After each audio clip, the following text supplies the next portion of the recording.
Welcome to It's Our Money with Ellen Brown, a look behind the curtain of global finance and monetary control with one of the foremost experts in the field. Author of the bestseller Web of Debt and the Public Bank Solution, Ellen Brown's groundbreaking work began the movement to create new American public banks. We'll look at issues surrounding the world of money and the systems and powers that control it, as well as the progress being made on the public banking frontier. The program is underwritten by Public Banking Associates, a national consultancy of experts advising government leaders pursuing creation of their own public banks at publicbankingassociates.com.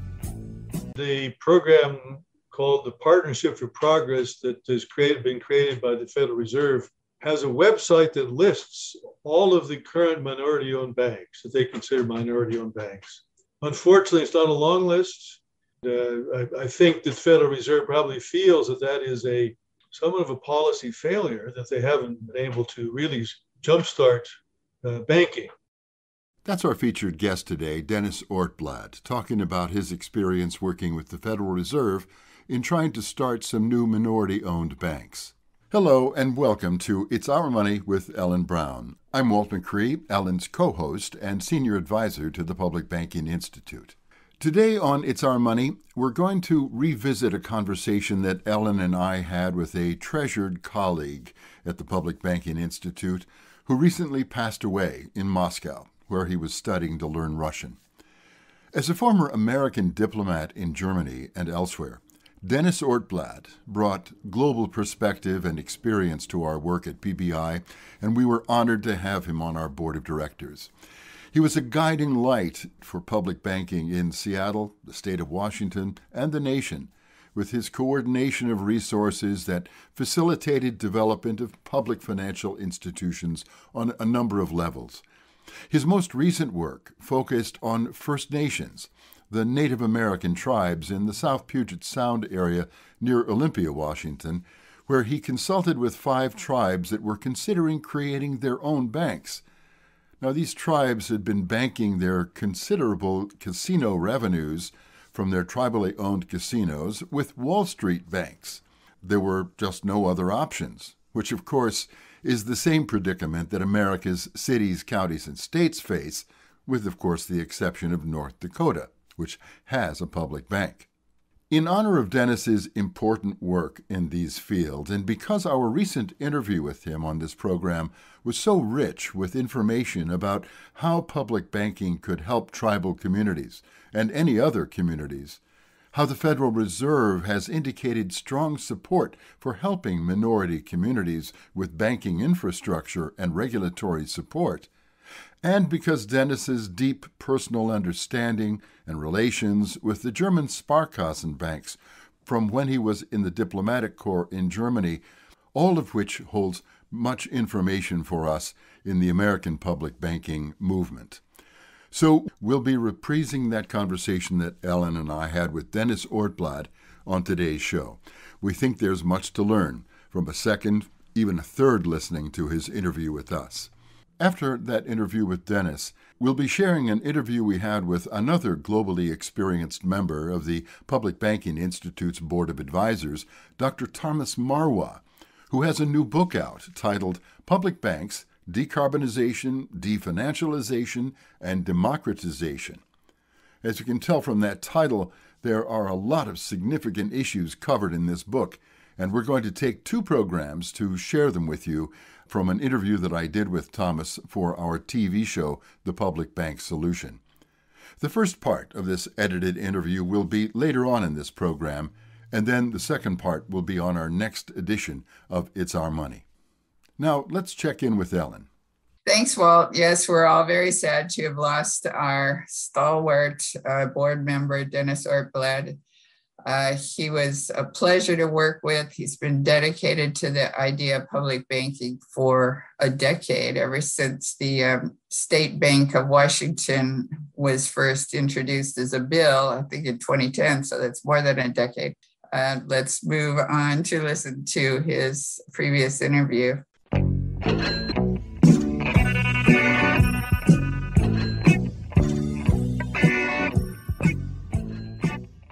We're speaking with Dennis Ortblad.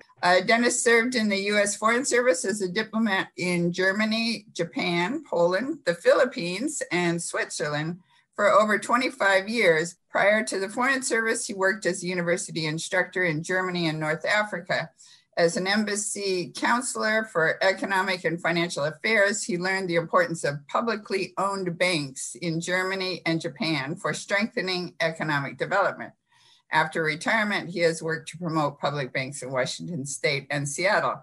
So, Dennis, great to be talking to you. Your foray into Native American nations and the application of how public banks might be able to serve them. Can you give us kind of a little bit of a landscape of how the Native Americans have been banking their sometimes considerable wealth?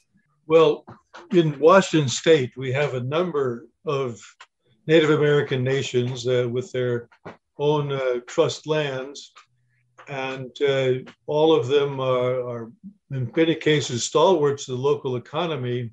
Some of them are located quite in the vicinity of larger cities. So they play an economic role that's become quite prominent. And of course, they have all a history of banking locally or with major banks nationally. And so a coalition of 5 of these Native American nations who are located in the South Puget Sound area, that's south of Olympia, our capital in Washington State, approached me about the question of whether they might open a public bank. Their interest was partly spurred by their knowledge about the work of the Sparkasse system in Germany and how those are set up to serve a community. And because a Native American tradition is a heavy emphasis on community responsibility and community ties, they found a real resonance with the idea of a bank that was dedicated to their local development. We at first had provided a link for them to experts from Germany. My role was more or less a liaison. And a gentleman came from Bonn, Germany in early December 2018 and had quite a very good discussion with them about how the Sparkasse bank expertise could be applied to their situation in the USA. Unfortunately, COVID intervened, and the offer or the plan really for the Sparkasse Foundation to send a team of seasoned bankers to Washington State to advise them ran aground. Nobody could travel. Could you just kind of briefly describe what the Sparkasse are? Yes, there are probably 200 and more large and small cities in Germany that own their own public bank. What that means is that these local banks have a mandate to lend to business and, of course, households within a defined geographic area in the vicinity of their cities and towns. And it's been an enormously successful model for over 200 years in Germany.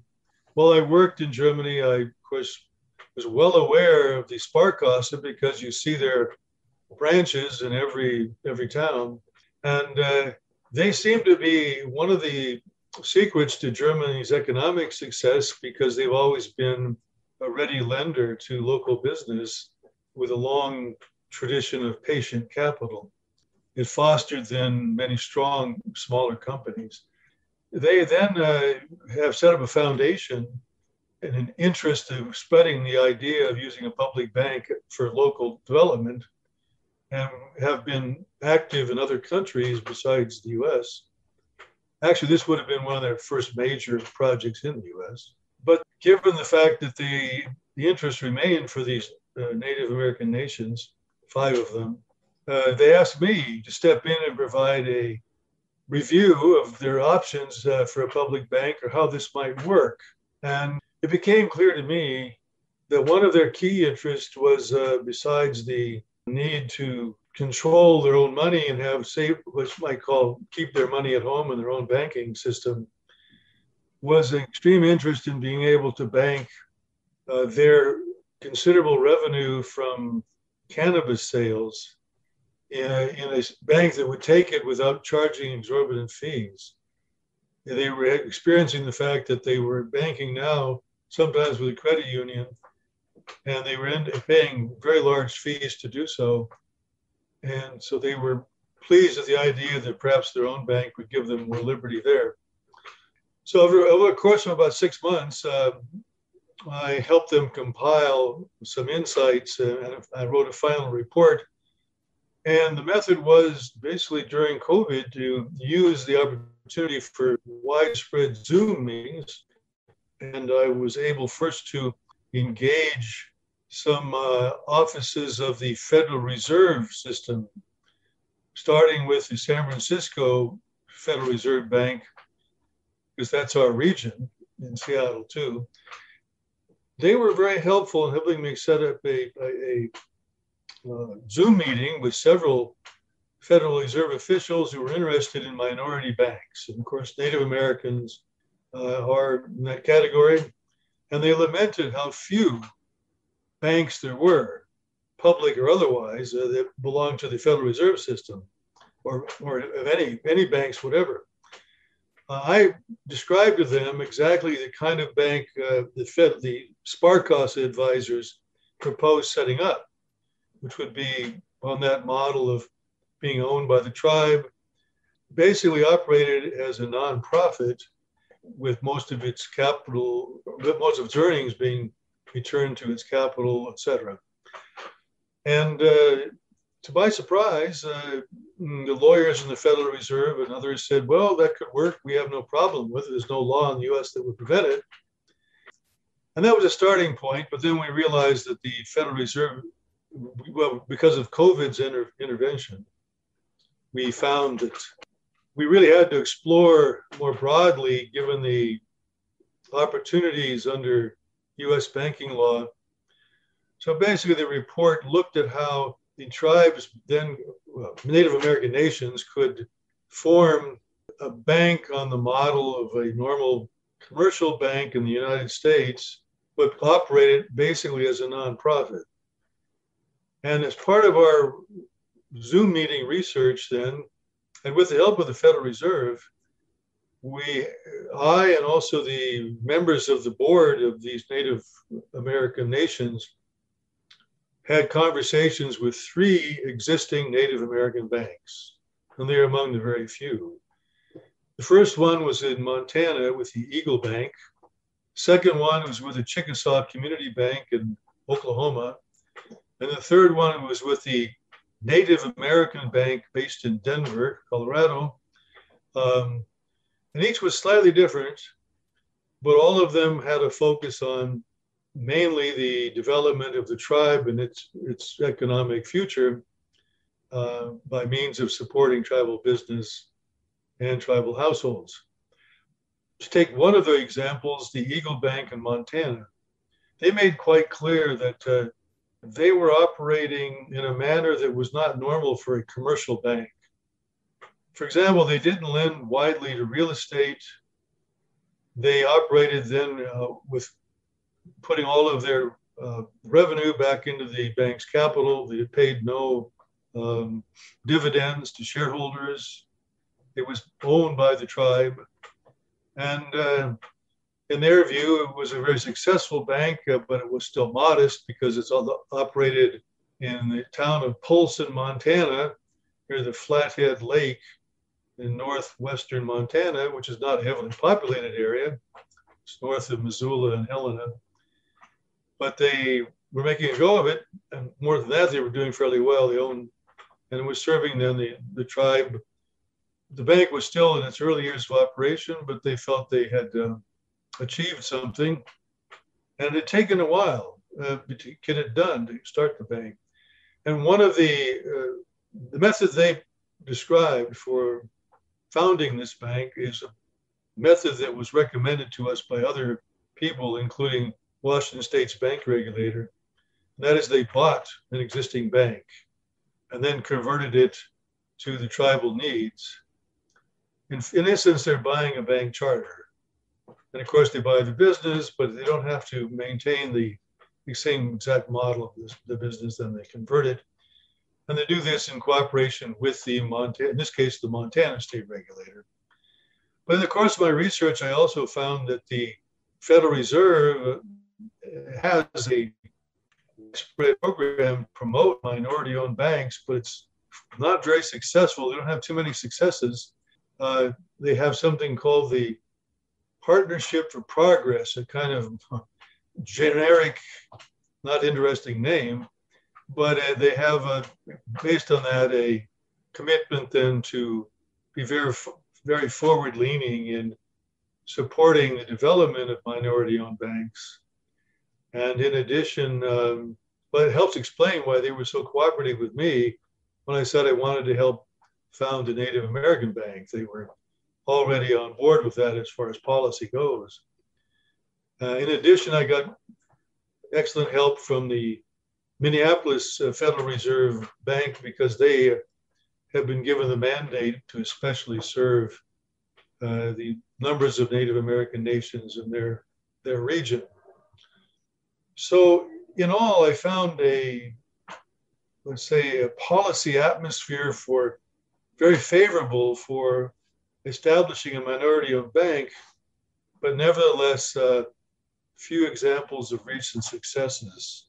There's also some money available, right? Yes, that's the other part of it. That, as you mentioned at the beginning, many Native American nations now have developed some strong business activity.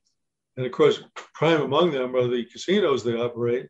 And that's the case of all 5 of the Native American nations that I was advising. And I know that when the German banking expert came here in 2019, he was surprised to find that they had definitely the capital to found a bank. And he said worldwide, when they work with minorities to try to establish some kind of banking program, the largest problem is they don't have capital in order to really get started. But that's not the case for the Native American nations, or many of them. Well, I was thinking of government money, though, on a national level. At least there are bills, I think, that would, like the public bank bill, I think would make some capital available, particularly for minority banks. Yes, it's come even more favorable under the new administration and under the efforts to support minority communities in the difficulty of our post-COVID economy. The Emergency Capital Investment Program, which started earlier this year, is focused on minority depository, MDIs, categorically, as we say, and even offering $1.2 million as bonus to get it underway quickly. So there's a real focus there that, obviously there's some commitment to trying to rebalance, or at least to balance better some of the monetary resources and assets available in these communities. Yes, and one of the things I recommended in this report is that a Native American bank include within its structure the CDFI, Community Development Financial Intermediary.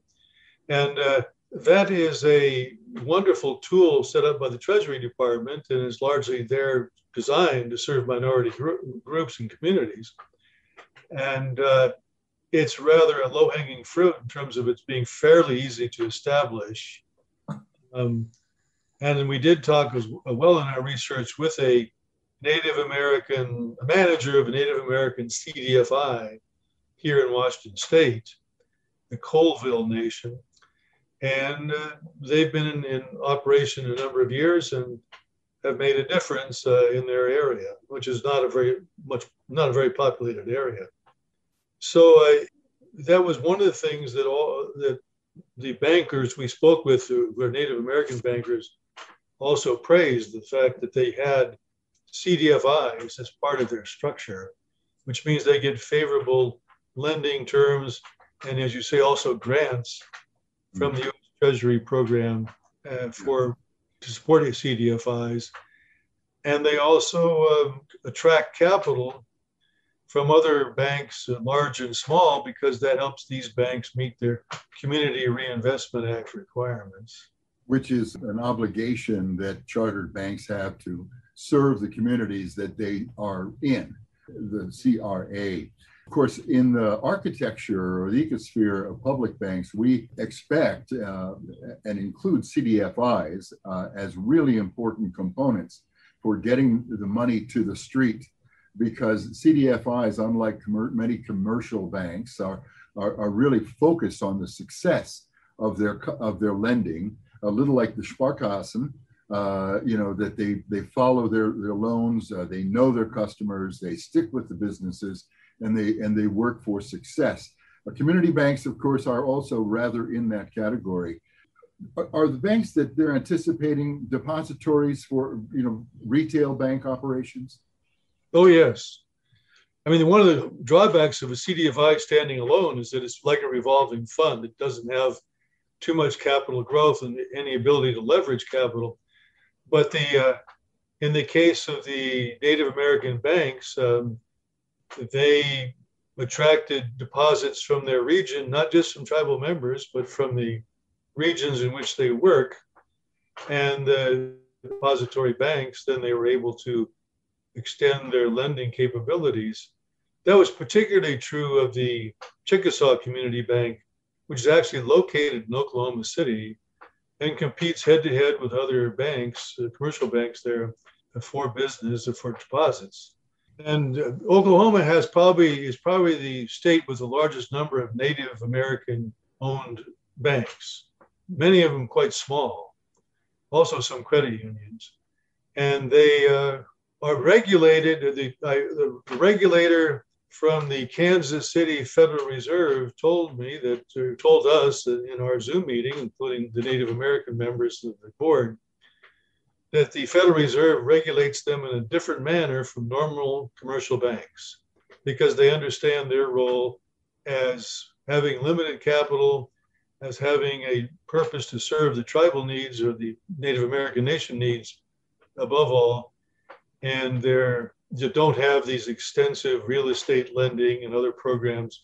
So there are special case for them, and they're able then to, I guess, remain viable banks with the Federal Reserve access. And of course, they are given guidance by the Federal Reserve, but they say it's not the same as they give a commercial bank, a normal commercial bank. So we definitely need these types of community banks. I did have a question about, if you buy a bank, I assume you buy the liabilities along with it, right? I mean, they must have some long-term loans that are might be bad loans. It might be why they're selling it, because they can't make a go of it. So what do they do with these things that are already on the books when they buy a bank? Yeah, I didn't get into those details, but the ones that the two cases that I talked with, the Chickasaw Nut Bank and the bank in Montana, I believe they had to, absorb any kind of losses that bank had. But apparently, they've done their homework and their due diligence, and they understand the full cost of this, not just the buying price. But it appears that they were successful. I don't know. I mean, your point is well taken, but they didn't mention any bad experience with that. Of course, in both cases, buying a bank in Montana or perhaps in Oklahoma is probably simpler than doing it in Washington State, where we have a higher median income more or less, and we have fewer banks and higher prices. And the cost of capital for the Native American nations to initially purchase a bank would be higher, for sure. When you buy a bank, as I understand it from one of our banker consultants, is that you really have a variety of ways of dismissing or selling off some of the assets. Certainly, maybe even selling off the customers to other local banks, and depends upon the nature of the banks. But as you say, Dennis, the due diligence when you're looking at buying a bank, all of that has to be factored, and you have to take those into account when you're looking at your business plan, your revised business plan. Taking it from, let's say, a retail bank into a mission-driven public bank is a bit of a shift, but you're also shifting management and other, really the whole ecosphere of the bank operations. I was surprised to hear you say, and really pleased to hear you say, that the Fed is so forward-leaning in this category. And it certainly seems to me that other minorities beside the Native American nations are also on their targeted list. The MDAs, the Black-owned banks, those minority institutions that struggle to serve urban communities are every bit as much a target, a legitimate target for the Fed's interest. We certainly hope to see that in some of the projects that we're focused on around the country, that the Feds will assist in creating these new public banks that can have that purpose. Yes, and as I mentioned, the program called the Partnership for Progress that has been created by the Federal Reserve has a website that lists all of the current minority-owned banks that they consider minority-owned banks. Unfortunately, it's not a long list, and the list, as you said, other communities beside the Native Americans. And I think the Federal Reserve probably feels that is somewhat of a policy failure, that they haven't been able to really jumpstart banking. So I can't explain all of the reasons why that is, but it is to start a bank ex novo, as they say, is very difficult. In other words, it's probably much better to buy an existing small bank. And as you probably know, the process has to start with the state regulator. We were told then that the Native American nations here should approach the Washington state regulator, follow the normal process for a commercial bank, obtain a charter, and then on the basis of that charter, they would obtain Federal Reserve access as well. And also in parallel with that, FDIC. In fact, the regulator in Washington state uses an FDIC application form so that both are completed in tandem. It's a bit of banker lore that the regulatory agencies will delay and can stretch out these procedures for quite a while, so that there's certainly no guarantee that a charter would be forthcoming with that. And I think that's certainly one of the things that we saw in American Samoa, where the only other U.S. public bank exists outside of the ones that you've mentioned as native tribes. So the regulatory process is a juggernaut, and it's wonderful. I think it's encouraging to see that the Fed has at least a dimension of interest in bringing these things forward, because the difficulty or the challenge of a publicly owned nonprofit bank fitting into the FDIC regulators' heads is a challenge. Considering the momentum of the status quo and the lack of perhaps creativity and innovative entrepreneurial spirit in the bureaucratic tribe. We did. The Washington state regulator, just like the Federal Reserve, was very forward-leaning about the opportunity to have a Native American bank. Also felt that would be a feather in their cap if it actually happened. So I think there's an awareness in the government regulatory side that there's a great need that's being unmet. And unfortunately, it still is unmet. You mentioned also describing a bit about my work when I was in Germany and my familiarity with the public banking system there. And besides the Sparkasse system, I became very familiar with the national public bank called the KfW, the Kreditanstalt für Wiederaufbau, which translates as the Credit Institution for Reconstruction. But it's really one of the largest banks in Europe right now, and is a major political tool for the German government, but it does a lot of good work in backing up lending for renewables in Germany, for example. They helped spark the widespread use of wind turbines and solar panels as renewable energies, and the financing of that, both for consumers in terms of retrofitting their homes for heat conservation, and also for the producers in terms of subsidizing loans for solar panel companies and for wind turbines. Where does it get its capital and liquidity? Do you know? That's the key question. It emerged from the Marshall Plan of the late 40s and early 50s, which was always set up as a repayment system in which the U.S. government provided the capital, the then bond West German authorities would parcel out that in lending to particular businesses, small, large, and small. It was always dedicated to support what they call small and medium business.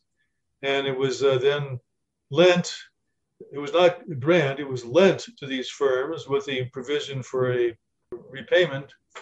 And then over the years, as those capital loans are repaid, the fund within the control of the West German government grew. And then by the time the Marshall Plan was phased out in the early 1950s, there was significant money there. It's not a depository bank though, right? Direct depository bank, no. But then it's basically a bank that is, its capital is, based on the full faith of the German government, but it's also based on the large-scale loan lending programs they have both within the German economic system and overseas. They do overseas lending for exporting and other kinds of things. And they also have extensive aid programs. In other words, the German overseas foreign assistance program coordinates some of its programs with the KfW in terms of lending to programs for economic development in developing countries. We clearly need that now. I mean, infrastructure is a big issue. We've been big supporters of the National Infrastructure Bank, which would be on the model of the Reconstruction Finance Corporation. But the Reconstruction Finance Corporation issued bonds, and that's where they got their liquidity. And I think I've read that KfW issued green bonds, at least I know. I don't know if they do that routinely for all their liquidity, or do they just create the money on their books? It seems to me that the government should be able to just create credit on its books and the money gets paid back. I'd love to see a model where that actually happens, but I don't know that it does. Yeah, I know they issue bonds, but I can't fully answer your question, but they do operate, I think, similar to the model of the North Dakota Bank, but they are not taking deposits of the revenue of the German government, I don't believe. And do they share in the Sparkassen deposits, perhaps? They do. Well, they do insofar as they're participating in loans the Sparkassen system makes. In other words, they have a sort of hierarchical system in which some of the capital that the Sparkasse uses for certain loans comes through the KfW at a federal level and then is part of a loan to a local business or a local household for a particular program. They're usually very program targeted. And during COVID, the KfW has played an enormous role, sort of similar to our PPP, but with extremely, extremely generous repayment terms in terms of the lending to business. You can borrow 1% with 30-year whatever, and forgiveness provisions in the contract as well. Yeah. So it's a very good tool to support German economy. And the reason I particularly encountered it was because of a instruction I had from Washington, D.C.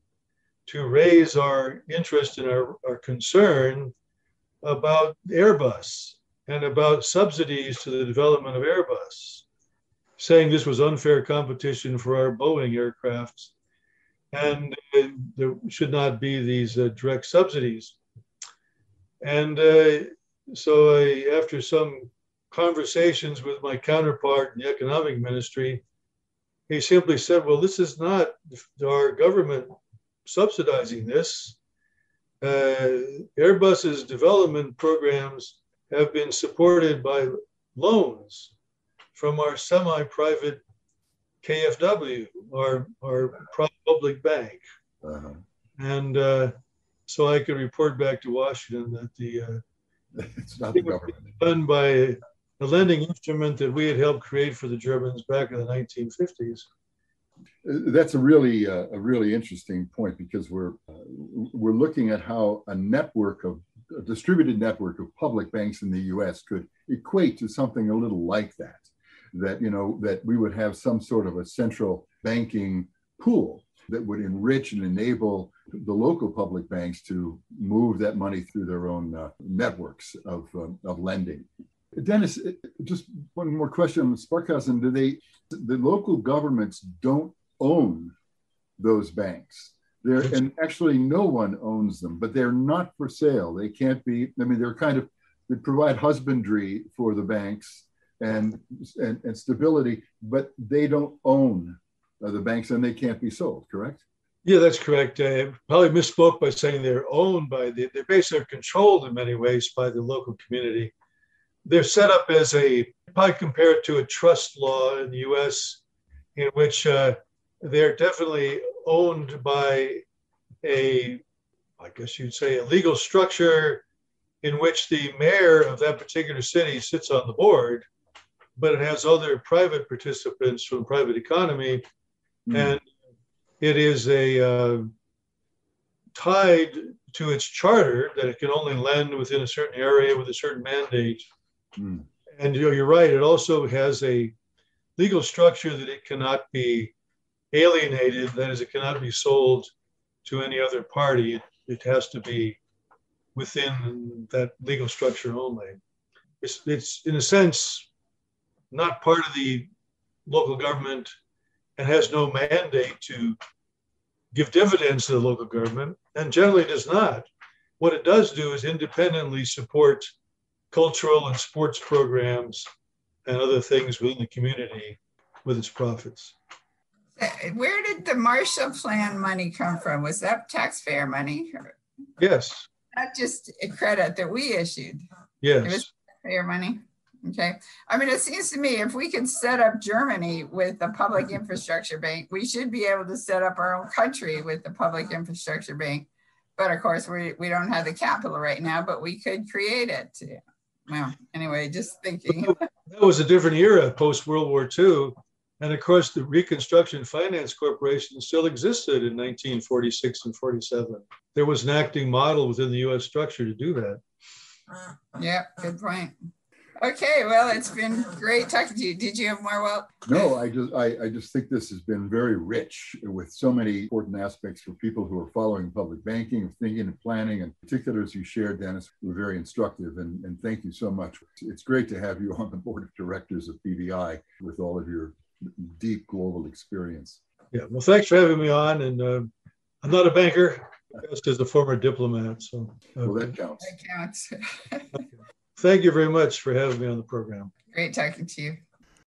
That was a reprised conversation with our dearly departed Public Banking Institute colleague, Dennis Ortblad, a diplomat, scholar, and an honored and effective partner in pioneering the launch of new American public banks.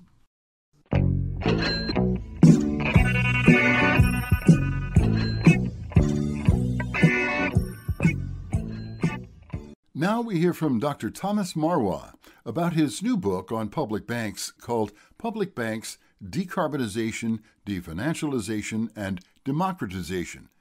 Thomas is a foremost authority on public financial institutions across the world, and this is the first part of a two-part interview we did with him for our TV show called The Public Bank Solution. I begin the book in many ways by trying to explode the myth that public banks are a thing of the past, that at one point in history, they were important in the post-war era to support industrialization or reconstruction. But since then, we've found little or no use for them. You just begin to sort of unpack that a little bit, and you see that public banks are persistent and prevalent around the world, that there are still more than 900 public banks in existence in the global north and global south. And that if you add up all of the assets that they have, all the sort of investments that they've made presently, you're looking at nearly $49 trillion in combined assets of public banks worldwide. That's looking at a range of, I think, 40% of global GDP, or to put it otherwise, that just under 20% of all banking assets in the world, public and private combined, remain public in ownership and in control. So they are important. They are less important in some countries like the United States, and much more important in countries like Germany, where a third of the banking market is publicly owned or state-owned, or in places like India, where it might be 75%, or China, which would even be larger. But through much of Latin America as well, you will find public banks are the predominant form of bank in those countries. So they're still systemically important, and increasingly so. Their numbers and assets are growing over the last few years. And you point out that they're increasingly being seen as catalysts for change and for investment in public interest, as opposed to being corrosive. Yes, and this is one of the big changes that we're seeing in recent years. So since the global financial crisis of 2008, 2009, but then especially since the sort of global recognition that we're really in a climate crisis since the 2015 COP agreement and the Sustainable Development Goals, that public banks can and should have a catalytic role in driving a global green, and I would argue just transformation towards net zero, but also a more socially equitable future for all of us. And public banks have really increasingly been put at the center of that in terms of their policies, their investments, and their ability to really direct finance in that direction. I use the word corrosive as a way of describing really the alternative, which is the private capital markets, the private banks. One of the words in the title of your book is definancialization. And that financialization is really, tell us why that is a corrosive component in the architecture of public finance now. Basically, financialization, many would understand it as the increasing importance or dominance or prevalence of financial motives and financial profit-oriented decisions taking over the way in which we live and exist today. Particularly in banks, that means really simply using money to make more money and prioritizing that above all else. But I would also say that financialization is also much more about this sort of penetration of that logic into government and into public policy, so that everything from the delivery of water services to the provisioning of social housing to the credit rating of governments themselves, their credit worthiness, begins to be subordinated to their ability to access private financial markets. And we begin to internalize that logic and reshape our lives around it to be credit worthy. And definancialization, in many ways, is trying to reverse that.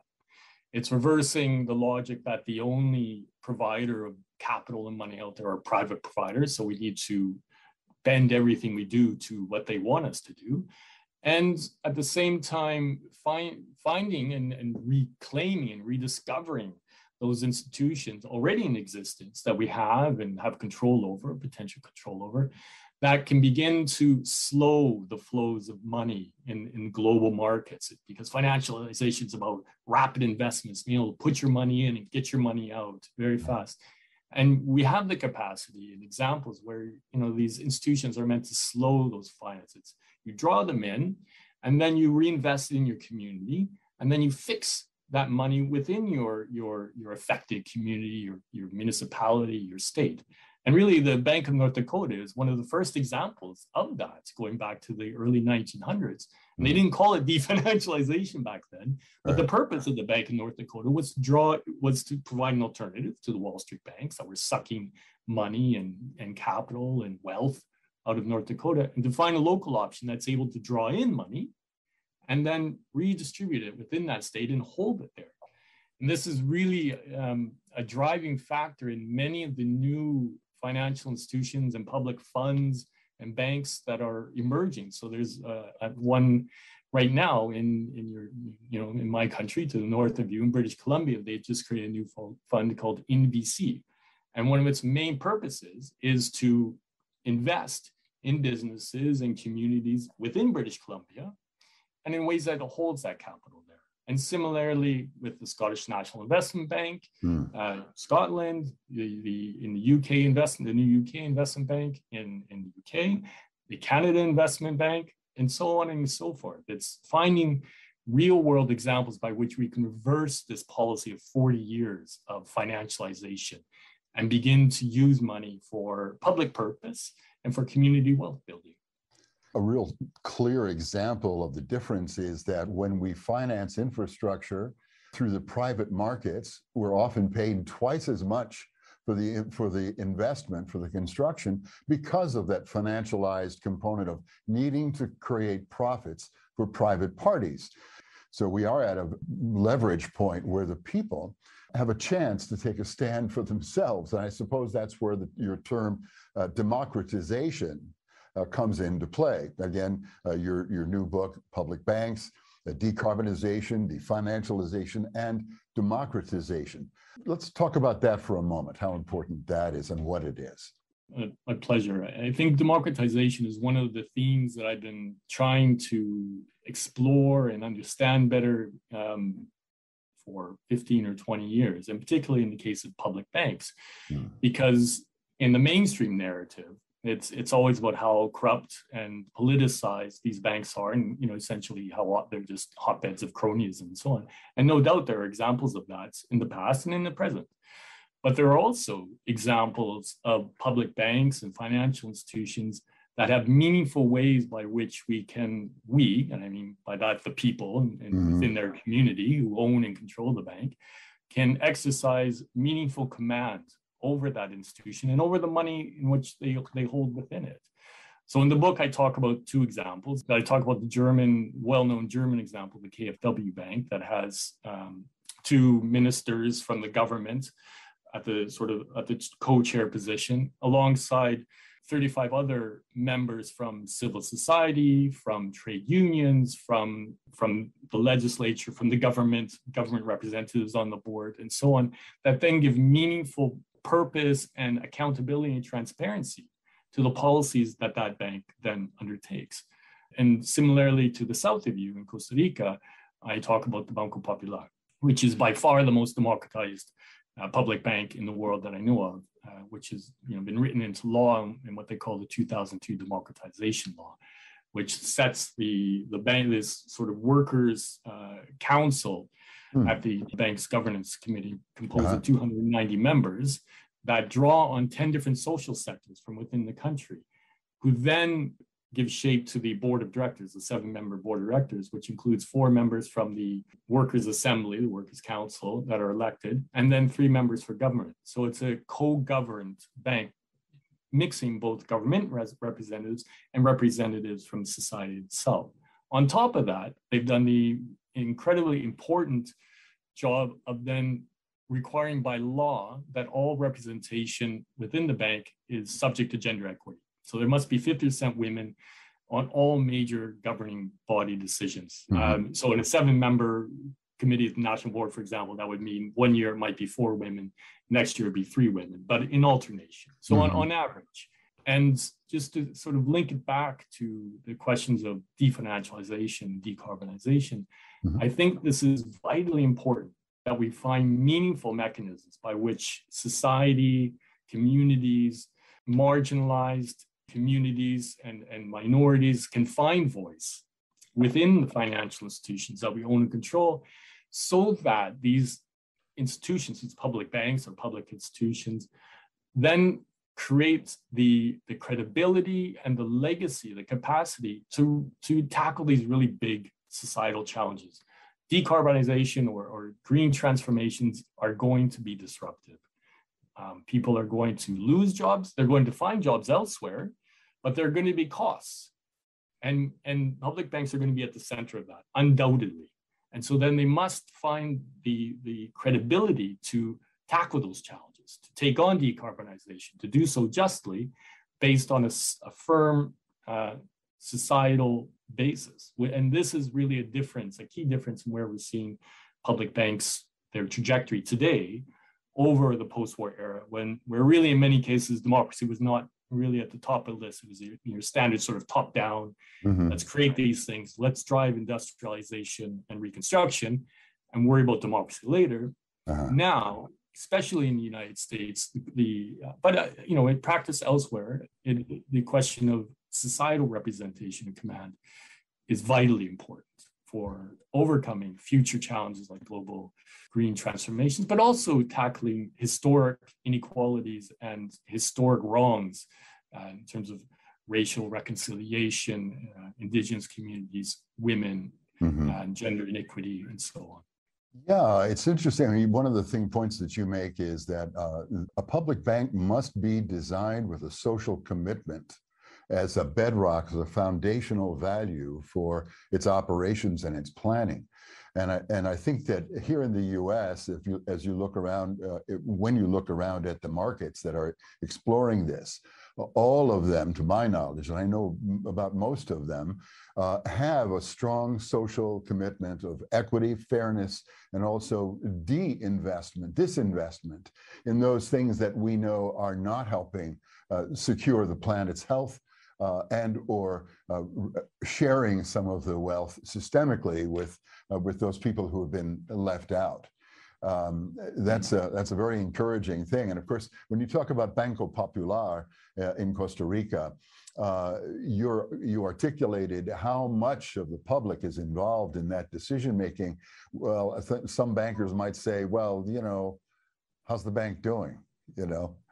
What kind of risk are they, like making crummy loans, and which of course is one of the Banker Association claims, that our public banks will not be able to know the difference between a good loan and a bad loan. I mean, they obviously do know the difference between a good loan and a bad loan. And certainly in many cases, public banks do better than the private banks in terms of, if you want to assess them on profitability and stability, they quite often outperform private banks. In the case of Banco Popular, I mean, like any other bank, it makes better and worse loans. And I would hesitate, to say just because it's a public bank that it is going to necessarily be perfect. It's not. There are problems, there's issues, and it's an entity within society, but it is one that is strongly supported by its community, and it's one that is transparent and accountable. And so when things go wrong, we know it and we can fix it, right? Yeah.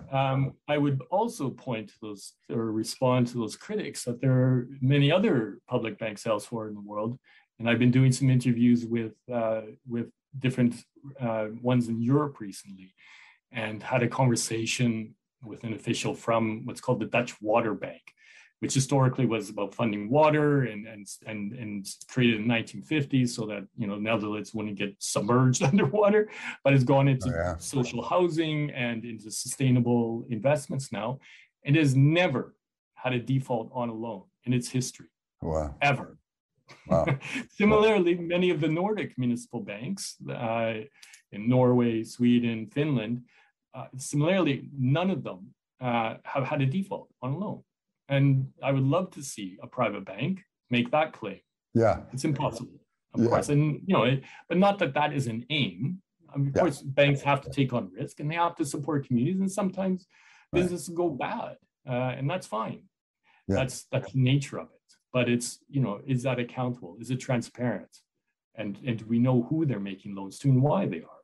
It's a fundamental difference between the public and the private when the public is done properly. Yeah, and of course, you illustrate how there is no transparency and little accountability in the private bank market. You look at what happened in 2008 and 9, what continues to happen with the practices of the private banking industry. Well, we don't really know everything that's going on there. You can follow it every day, but golly, there's a lot of stuff that's happening that is totally out of our sight. And by the way, with our money. One of the things that public banks do is create a systemic shift about what money is. It's not a commodity for profiteers. It's fundamentally relational. It has the relationship between people and enterprises. It is an enabler. It's neutral, but when you bring the heart of the public into it, you're changing the nature of the institution, of the utility. I want to mention, just to read, frankly, from your book, some of the key benefits of public banks. Just itemize them. 4 of them here: direct finance to priority economic sectors, and geographic regions, to build the financial sector by filling the gaps in the credit supply, to promote economic stability by playing a counter-cyclical lending role, and to improve financial standards, insisting on social, environmental, and human rights safeguards. Well, those are values that the private industry cannot provide us. We're at a time where the private capital markets and the private banks lack the ability or the interest to really serve these needs of the people. So we're kind of an inflection point, because how much more debt can we take on as a society and a government? We have to reclaim control of our money to be able to move things forward for a new era that requires a huge amount of new capital investment. Could you give us just a thumbnail sketch of that, about what role decarbonization or public banks have to do with that? This is similarly one of the absolutely fundamental horizon for public banks, their capacity and role that they can play in beginning to fund clean energy, to begin to invest in the kinds of infrastructure that's not going to cook us to death in the next 40 or 50 years. But also, support innovations like retrofitting of housing at the community level or at the municipal level. So really the key role in terms of encouraging society to decarbonize or reduce the sort of ways in which we reproduce ourselves from very high carbon automobiles or heating of houses or infrastructure to the low carbon or zero carbon options that are available out there. And public banks are doing so both by funding and financing that trajectory, but by also demanding that of themselves insofar as setting very clear sustainability policies or investment policies where they set floors, like we will not invest in this if it's carbonizing the environment. We will only do it if it's decarbonizing. We will continue with the second portion of our interview with Dr. Thomas Marois on the next edition of It's Our Money with Ellen Brown. Thomas's book is entitled Public Banks, Decarbonization, Definancialization and Democratization, and it's available at your favorite bookseller. Well, that's it for this edition of It's Our Money with Ellen Brown. Our thanks to our guests, our sponsor, Public Banking Associates, and to you for listening. Be sure to check out Ellen's latest writings on the economy and the changing world of money by visiting ellenbrown.com. And for more information on public banking, visit publicbankinginstitute.org. For information on how local and state government leaders can obtain professional insight and counsel about public banks from key national experts, visit publicbankingassociates.com. I'm Walt McCree. See you next time on It's Our Money with Ellen Brown.